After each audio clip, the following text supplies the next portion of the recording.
ngojek. Ngojek mang. Kemana? Kumaha aing mah tuh mang masalah kemana-mana penting mah. Mang mah bawa aing dibayar gitu. Udah henteu kitu. Astagfirullahaladzim. Yo mang di mana-mana ge tukang ojek mah ngawaro ulah loba tatanya gitu. Kumaha sih? Tapi kan aing teh meureun selaku tukang ojek, aing teh kudu nyaho nganterkeun sia ka mana, Mang? Engke ku aing dituduhkeun mang di mana-mana. Di ditu aing eureun teu kudu tatanya sok we na numpak aing mah dibayar ya ku aing gitu. Kumaha ieu teh? Ih, hese nya aing ngobrol jeung sia mah. Mang, aing ge ngojek. Dibayar. Mang teu kudu nanya aing ka mana, engke di mana-mana aing eureun ku aing dieureunkeun.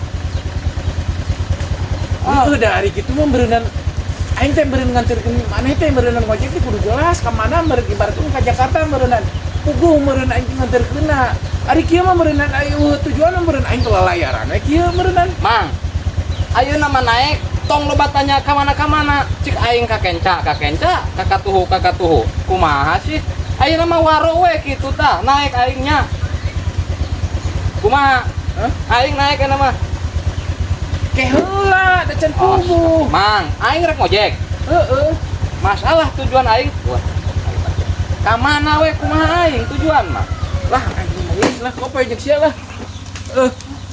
Aing tukang ojek teh lieur ieu mah.